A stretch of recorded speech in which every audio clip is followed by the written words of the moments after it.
आज की कहानी, एक रात में 600 घरों के लोग अचानक गायब हो गए। कहाँ गए किसी को नहीं मालूम। और इसको अगर मैं दूसरी तरीके से कहूँ तो 84 गांव में ये कुल 600 घर थे, तो 84 गांव के लोग अचानक एक रात गायब हो गए। तो आज ये कहानी है जो मैं आपको सुनाऊंगा, और इस कहानी को सुनाने की वजह ये है कि इन 84 गांव या 600 घरों को मैंने खुद देखा। मैं वहाँ 2 बार गया, मैंने इसकी रिपोर्टिंग की, इसको शूट किया और शोज़ बनाए इस पर। अब इसमें कई चीज़ें हैं, कुछ लोग इसको हॉरर से जोड़ते हैं, कुछ भूत प्रेत आत्मा से जोड़ते हैं, कुछ बकवास बताते हैं, लेकिन इतिहासकार ये बताते हैं कि ये घटना सच है और उसके ज़िंदा जो सबूत है, मिसाल है, वो आज भी उस गांव में है। और मेरी अपनी पर्सनल फीलिंग क्या थी, एक्सपीरियंस क्या था, ये भी मैं आपको बताऊंगा आगे इस कहानी में। हालांकि मैं पहले एक चीज़ क्लियर कर दूं आपको कि मैं भूत प्रेत और ऐसी चीज़ों को मानता नहीं हूँ, इस पर बिलीव नहीं करता हूँ। मेरा मानना है कि ये चीज़ें होती नहीं है, लेकिन बहुत सारी चीज़ें ऐसी हो जाती हैं जिससे लोग बोलते हैं कि ऐसी चीज़ें होती हैं। तो ये जो कहानी है कि 600 घरों के लोग एक रात में अचानक गायब हो गए, हज़ारों लोग थे, या 84 गांव के लोग एक रात में अचानक गायब हो गए। ये कहानी जैसलमेर से ठीक 18 किलोमीटर दूर एक इलाका है जिसका नाम है कुलधरा। अगर आप में से बहुत सारे लोग जैसलमेर गए हों तो जैसलमेर से करीब 25 किलोमीटर के बाद सैन एंड ड्यून आता है, जो वो पूरा रेत रेगिस्तान का इलाका है जहाँ कई फिल्मों की शूटिंग हुई है। चूँकि वो पूरा रेगिस्तान उस तरीके से दिखता है कि दूर दूर तक कई इलाके हैं जहाँ सिर्फ रेत ही रेत नज़र आता है, तो वो बड़ा खूबसूरत मंज़र होता है और वहाँ पे कई फिल्मों की शूटिंग हुई। और जब मैं वहाँ पहली बार गया तो वहाँ सबसे ज़्यादा चौंकाने वाली चीज़ या आपको अजीब चीज़ ये थी कि उस रेत पे आप सिर्फ ऊँट पे ही बैठ के जा सकते हैं। तो वहाँ ऊँटों का जो नाम, आखिरी बार जब मैं गया था मैंने सुना तो किसी का नाम शाहरुख खान था, किसी का सलमान था, किसी का अमिताभ बच्चन था, किसी का अक्षय कुमार था। तो ऊँट के नाम इन हीरोज़ के जो मशहूर हीरो हैं उनके नाम पे रखे हुए थे। तो अब जिसके नसीब में जो हीरो वो उस पर बैठ जाए। तो ये तो खैर कहानी का दूसरा पहलू था। शुरुआत में हम लोगों को एक खबर मिली, ये बात 2004 की है, जब ये मैं पहली बार गया था इस कुलधरा में।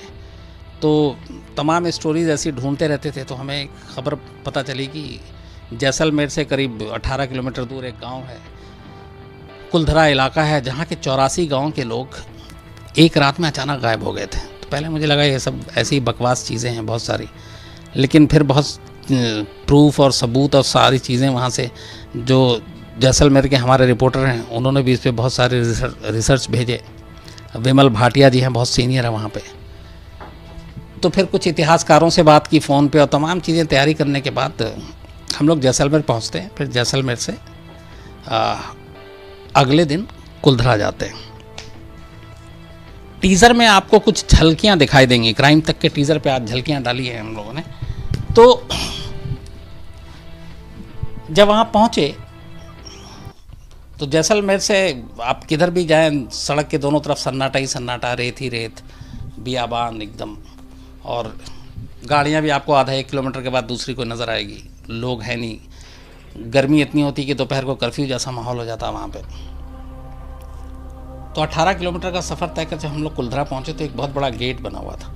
तो मुझे बताया गया कि ये गेट हाल में बनाया और ये राजस्थान पर्यटन विभाग ने बनाया है। जब उस गेट के अंदर दाखिल हुए तो पहली बार में देखकर ऐसा लगा कि पता नहीं हम किसी दूसरी दुनिया में आ गए। मतलब वैसा सीन मैंने कहीं देखा नहीं था। कतार से घर, सारे घर का जो रंग है वो येलो पीला कलर का, और मट्टी के बने हुए घर, उसमें ईंट का भी इस्तेमाल है, और सारे घर आज भी देख के लगता है कि बिल्कुल नए हैं। और उसके अंदर जाने के बाद अचानक जो सड़क तक की जो तापमान थी, जो गर्मी थी, वहाँ पहुँचने के बाद अचानक वो तापमान में एकदम गिरावट महसूस हुआ।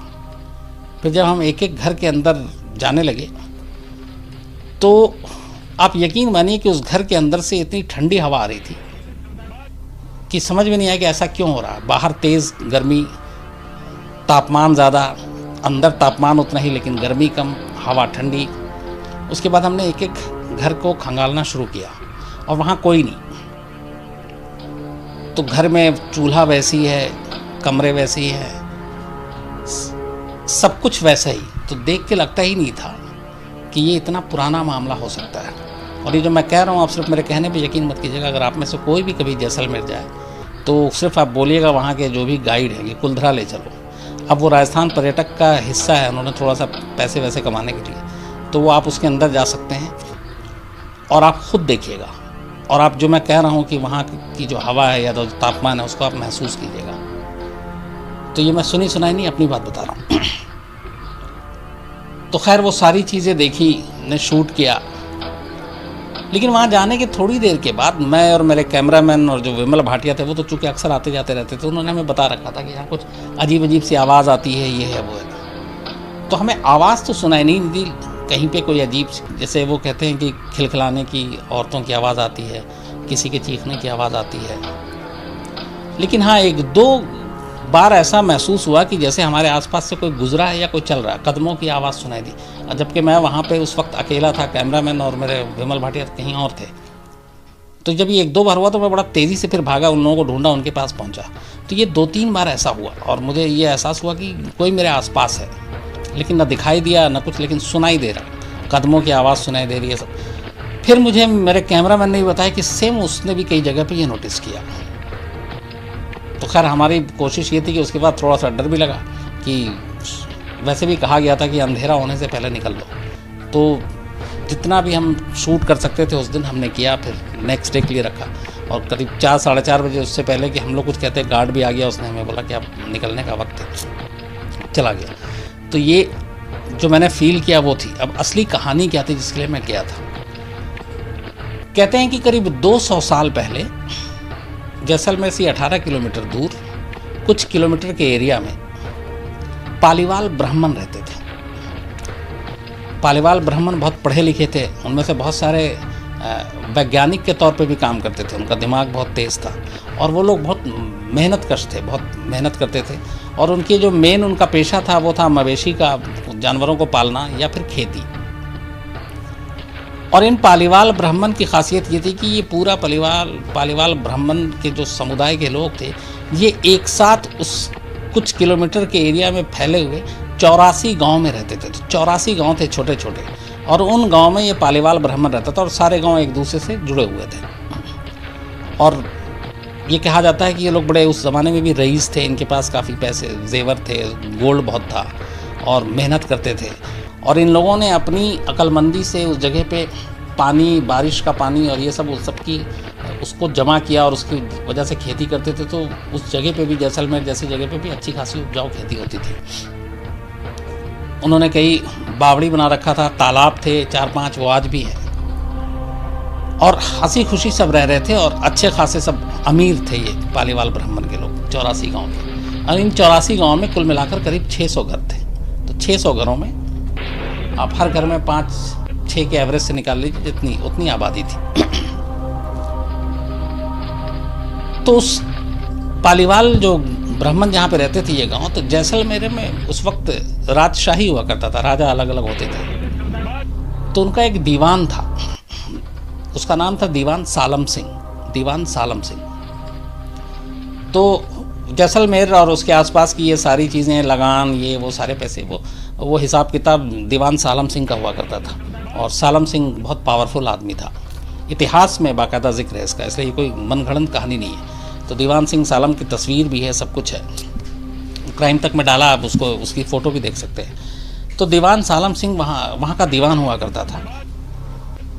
कहते हैं कि एक दिन वो जब पालीवाल ब्राह्मण के गांव का दौरा कर रहा था, तो अचानक एक वहाँ के मंदिर के पुजारी की बेटी पे उसकी नज़र पड़ी।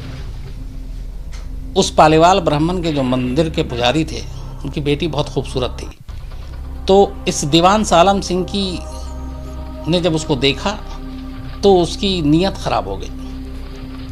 उसके बाद वो फिर 2-4 उसने और चक्कर काटे उस गांव के, ख़ास तौर पे उस पुजारी की बेटी को देखने के लिए। फिर धीरे धीरे वक्त बीता और उसने एक दिन अचानक, पहले तो उसने कई कोशिश की उसको उठाने की, वो सारी चीज़ें नाकाम रही और किसी को उसकी मंशा भी पता नहीं थी तब तक। एक दिन अचानक उसने अपने दूत के जरिए इस पालीवाल ब्राह्मण गांव को ये मैसेज भिजवाया कि पूर्णमासी की रात तक, पूर्णमासी जब उसने ये बात बताई थी तो उसमें 2-4 दिन की बात थी जब वो पूर्णमासी आनी थी, कि पूर्णमासी की रात तक ये पुजारी की जो बेटी है उसको दीवान के हवेली तक पहुंचा दो। अगर नहीं पहुंचाया तो अगले दिन सुबह गांव पे हमला कर देंगे। तो शर्त यही थी कि अगर वो पुजारी की बेटी को भेज देते हैं तो ठीक, अगर नहीं भेजते हैं तो पूरे गांव पे हमला कर देंगे। और हमला करने का मतलब है पूरे गांव की तबाही, बर्बादी, लोगों का मरना। तो अब ये जब मैसेज आया तो सारे पालीवाल ब्राह्मण परेशान। इसके बाद वक्त भी कम, तो तमाम 84 गांव में ये मैसेज किया। अब 2 ही रास्ते थे, या तो पुजारी की बेटी को दीवान सालम सिंह के हवाले कर दिया जाए और या फिर हमले का मुकाबला किया जाए। तो अब अलग अलग लोगों की राय थी। उसके बाद पंचायत बुलाई गई। पंचायत बुलाकर ये कहा गया कि इसमें क्या किया जाए। आज के दौर से उस दौर में एक फ़र्क ये था कि आज के दौर में हम सब ज़्यादातर अपने लिए सोचते हैं, अपने लिए जीते हैं। उस वक्त ऐसा नहीं था। उन 84 गांव के 600 घरों में रहने वाले पालीवाल ब्राह्मण ने पंचायत में एक मत से एक फैसला लिया कि हमारे लिए इज्जत से बढ़कर और कोई चीज़ नहीं है। और बात सिर्फ एक पुजारी की बेटी की नहीं है, ये किसी की भी बेटी हो सकती थी। तो हम इज्जत के साथ सौदा नहीं करेंगे, चाहे उसके लिए कोई भी अंजाम हो। तो पूरा गांव इस फैसले से सहमत हो गया कि हम दीवान सालम सिंह को पुजारी की बेटी नहीं सौंपेंगे, चाहे उसका अंजाम कितना भी बुरा हो। जब ये फैसला हो गया तो ये हुआ कि अब क्या करें। जाहिर सी बात है कि ये 600 घर के कुछ हज़ार लोग दीवान सालम सिंह और उसकी पूरी फौज का मुकाबला नहीं कर सकते थे। और उसके जुल्म के किस्से बहुत मशहूर थे दीवान सालम सिंह के। तो ये था कि अब अंजाम बहुत बुरा होगा, तो इस अंजाम से कैसे सामना किया जाए, निपटा कैसे जाए। अलग अलग लोगों ने बहुत राय दी। उसमें से फिर एक राय पे सबने सहमति जताई, वो ये थी कि हम पुजारी की बेटी को भी नहीं हवाले करेंगे दीवान सालम सिंह के, और ना ही हम उनसे लड़ेंगे। तो फिर क्या करेंगे। तो उन्होंने कहा हम सब ये गांव छोड़कर खामोशी से चले जाएंगे और इसकी भनक किसी को नहीं लगे, क्योंकि अगर पता चला तो फिर रास्ते में घेर के मारेगा, पकड़ेगा, फिर पुजारी की बेटी को उठा लेगा। तो ये राज रहेगा, और ये है कि ये राज ज़्यादा दिन तक नहीं रह सकता। इसलिए जिस दिन ये पंचायत हुई उसी रात ये फैसला हुआ कि अभी पंचायत ख़त्म, अब सब अपने अपने घर जाओ। जो ज़रूरत की बेहद ज़रूरत है वो चीज़ें अपने साथ उठाओ और सब एक साथ कतार में निकलेंगे, अलग अलग नहीं। सारे लोग ये फैसला मान गए। सब फौरन वापस अपने घर जाते हैं। जो ज़रूरी सामान था वो बस लेते हैं। बाकी हर के घर में, किसी के घर में चूल्हे पे अगर बर्तन है तो वो वैसे ही रखा हुआ है, कपड़े वैसे ही हैं, जो ज़रूरत की सामान है वैसे ही हैं। सिर्फ ये कि इन्होंने पैसे या बाकी जो चीज़ें ले सकते थे वो लिया, और इतना कि चूँकि उस वक्त और कोई ऐसा इंतज़ाम नहीं था तो इनको पैदल ही निकलना था। तो हर गांव, हर घर का जो मेंबर है वो उस हिसाब से ज़रूरत के सामान उठाता है, और फिर ये सारे इकट्ठे होते हैं कुलधरा में, और वहाँ से ये कूच कर जाते हैं उसी रात।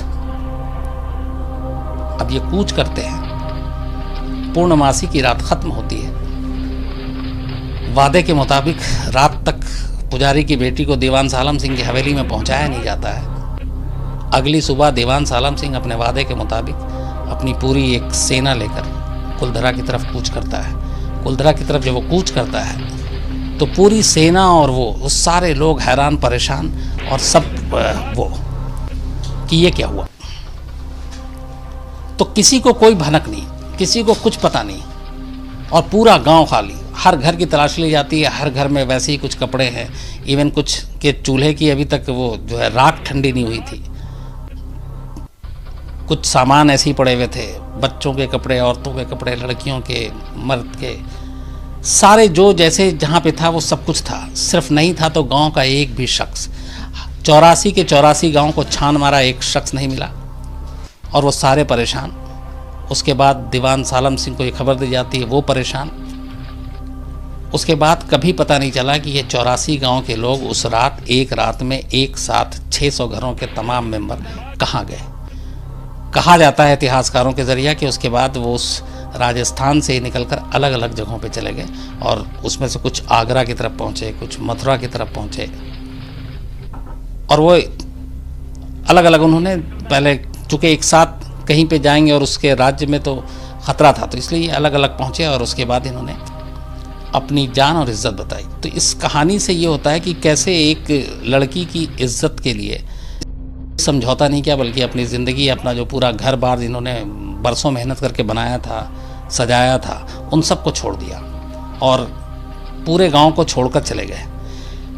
इसमें ख़ास चीज़ ये थी कि जब ये लोग उस रात गांव खाली कर रहे थे तो कहा जाता है कि उन पालीवाल ब्राह्मणों ने एक श्राप दिया इस गांव में कि आज के बाद इस गांव में या इस घर में जो वो छोड़ कर जा रहे हैं कभी कोई बस नहीं पाएगा, और अगर वो यहाँ आया तो उसके साथ कभी कुछ अच्छा नहीं होगा। ये श्राप है उस गांव 84 गांव के लिए, कुलधरा के।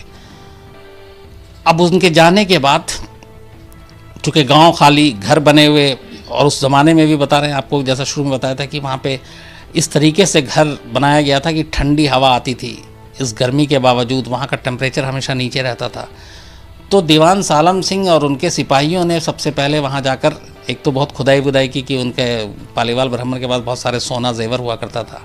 अब वो मालूम नहीं कितना मिला कितना नहीं मिला, लेकिन फिर उन लोगों ने वहाँ पे, अब ये घर खाली है तो उन्होंने कहा कि हम लोग भी यहाँ बसते हैं। बसने की कोशिश की और उनमें से कई गायब हो गए, कई मारे गए, कई मर गए। तो जब ये बात खबर फैली तो फिर ये हुआ कि ये तो श्रापित गाँव है। धीरे धीरे लोगों ने उस गाँव से दूरी बनानी शुरू कर दी। उसके बारे में ये भी कि उस गांव में जो एक रात रुक जाता है वो बच नहीं पाता है। तो कुछ ऐसे किस्से हुए भी, कुछ ऐसे हैं कि जो उस गांव में गया वो कभी लौट कर नहीं आया, और फिर ये सारी कहानियाँ चलती रहीं। लेकिन इतिहासकारों की नज़र में ये है कि हाँ, ये गांव, पालीवाल का जाना, दीवान सालम सिंह की मौजूदगी, ये सारी चीज़ें सत्य हैं। अब इस पूरी कहानी को सुनाने का मेरा मतलब ये था कि उस कुलधरा गांव को मैं कैसा महसूस करता हूँ, तो इसीलिए मैं वहाँ पे 2 बार गया था अलग, 2004 और 2009 में। तो वहाँ जाने के बाद एक अजीब सा फील होता है, ये फैक्ट है। और वो आप लोग भी, मैंने कहा कि जैसलमेर से 18 किलोमीटर सिर्फ दूर है, आप खुद जा सकते हैं। तो एक अजीब सी चीज़ होती है वहाँ पे।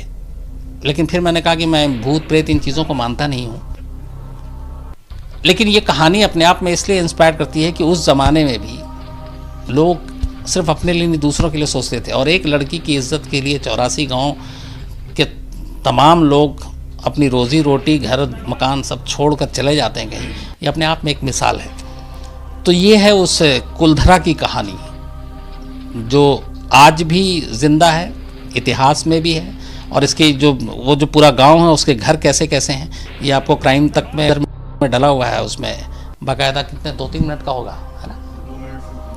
हाँ, 2 मिनट 52 सेकंड का है, तो आप उसकी झलक देख सकते हैं। उसमें हमने हिस्टोरियन से भी बात की थी कि सच्चाई क्या है, वो सारी बातचीत भी है। वो पता नहीं हिस्टोरियन की बाइट उसमें है कि नहीं, लेकिन वो सारी चीज़ें हैं। तो कभी भी अगर आप लोग जैसलमेर जाएँ तो सिर्फ 18 किलोमीटर, और ये बहुत ही आपको मतलब बताने की ज़रूरत नहीं। आप कुलधरा नाम भी भूल जाएँ तो सिर्फ 84 गाँव के आप नाम से किसी को बोलेंगे आपको वहाँ तक पहुँचा देगा।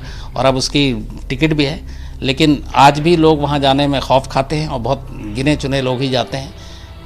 जब हम लोगों ने खबर की उसके बाद फिर ये हुआ कि बहुत सारे न्यूज़ चैनल ने जो ये पैरानॉर्मल एक्टिविटीज़ होता है उसमें आपने बीच में देखा होगा कुछ साल पहले, तो वो उन लोगों को भी लेकर वहाँ पहुँचे थे कुलधरा चेक करने के लिए कि यहाँ आत्मा है कि नहीं है। तो जो पैरानॉर्मल सोसाइटी के लोग हैं उन लोगों ने भी, जो उनके पास अपना एक मीटर होता है उसके ज़रिए ये बताया था कि यहाँ पे कुछ आवाज़ें आती हैं, यहाँ पे कुछ इस तरीके की आत्माएं या वो लोग हैं। अब ये पता नहीं कितना सच है कितना झूठ है, लेकिन जो ऐसे पैरानॉर्मल सोसाइटी के लोग गए थे उन सबसे ये पता चला था। तो ये पूरी कहानी थी कुलधरा की, उस 84 गांव की, एक रात में 84 गांव से गायब हुए लोगों की। तो मुझे लगा कि चूँकि बहुत सारे आप लोगों ने क्राइम तक के जो अपने परिवार के लोग, उन्होंने कहा था कुछ इस तरह की हॉरर की चीज़ें सुनाएं, तो मैं हॉरर पे बिलीव नहीं करता हूँ, इसलिए मैं अब तक बचता रहा। लेकिन अचानक फिर मुझे याद आया कि ये एक स्टोरी थी जो की थी हमने, और इसमें थोड़ा सा हॉरर का पार्ट है, लेकिन वो फील तब आप करेंगे जब आप खुद जाएंगे। तो इसलिए मैंने बताया। लेकिन मैं फिर कहूँगा कि मैं हॉरर या इस तरह की चीज़ें, आत्माएं, भूत प्रेत, इनमें बिलीव नहीं करता हूँ। तो कुल मिला के लेकिन इस कहानी को सुनाने का एक अच्छी चीज़ ये है कि इसका जो मॉरल है वो ये है कि अगर हम सिर्फ अपने बारे में ना सोचें, अपने लिए ना जिए, तो फिर क्या करें।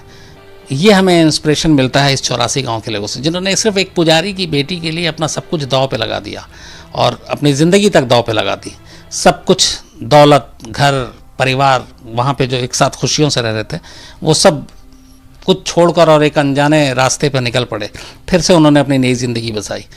तो ये चीज़ें हमें इंस्पायर करती है कि अगर हम सिर्फ अपने लिए सोचना छोड़ दें, अपने लिए जीना छोड़ दें, तो इससे कितने लोगों का भला होता है और इससे कितनी खुशी मिलती है। तो कुल मिला के मेरी नज़र में इस कहानी का सार यही है। तो ये थी पूरी कुलधरा की कहानी।